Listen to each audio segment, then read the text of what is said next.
sentimento piedoso de simpatia para com a tragédia pessoal de outrem, acompanhado do desejo de minorá-la, participação espiritual na infelicidade alheia que suscita um impulso altruísta de ternura para com o sofredor.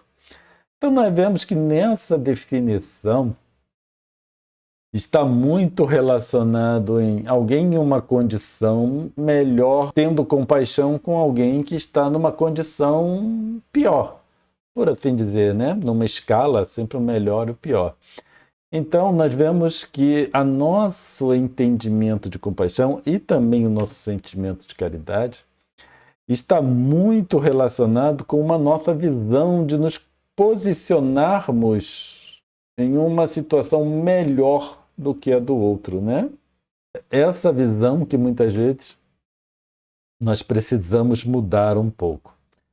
O budismo Theravada aborda a ética estabelecendo uma distinção entre o que produz o sofrimento e o que acaba com ele. Porque aí não fica muito relacionado com bem e o mal. Bem e o mal muitas vezes é difícil para nós analisarmos, né? Mas é entre o que produz sofrimento e o que acaba sofrimento. Então, trabalhar com a ética é uma postura, melhor dizendo, em que se busca a cessação do sofrimento, tanto nossa quanto das outras pessoas.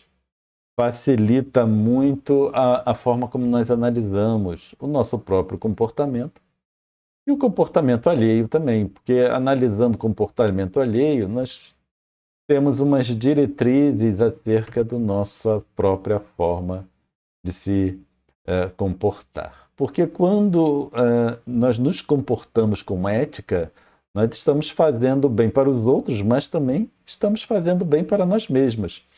É importante ressaltar que quando nós estudamos esses conceitos de trabalhar com ética, compaixão, caridade, nós estamos falando do benefício geral, em que nós também estamos incluídos.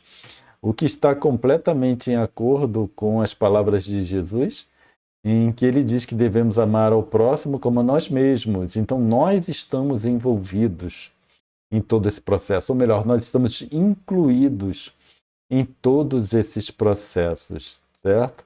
Porque amar ao próximo requer que nós amemos a nós mesmos. Então. E por isso que toda essa abordagem ela tem uma dupla finalidade, tanto com relação aos outros, à sociedade como um todo, e também com relação a nós mesmos. Então, não ficamos de fora desse processo de um comportamento ético, o desenvolvimento da compaixão, da caridade, nós não ficamos de fora.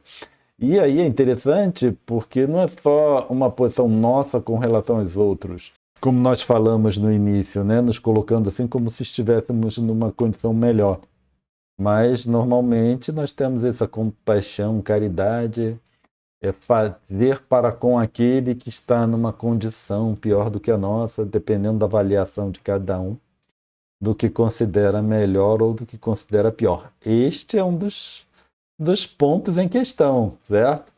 Eu me considero melhor que o outro, pior que o outro, quais são os parâmetros que eu utilizo para avaliar, certo? Muitas vezes, numa avaliação, por exemplo, material, eu posso estar muito melhor do que muitas outras pessoas. Em compensação, se nós avaliarmos numa conotação de felicidade, por exemplo, muitos daqueles que eu considero ou que estão numa condição material pior do que a minha, né? Utilizando essas palavras, apesar de serem muito limitadas, mas elas podem estar num estado de felicidade muito maior que o meu. Então, eu estou melhor ou pior? Depende, né? Depende da avaliação.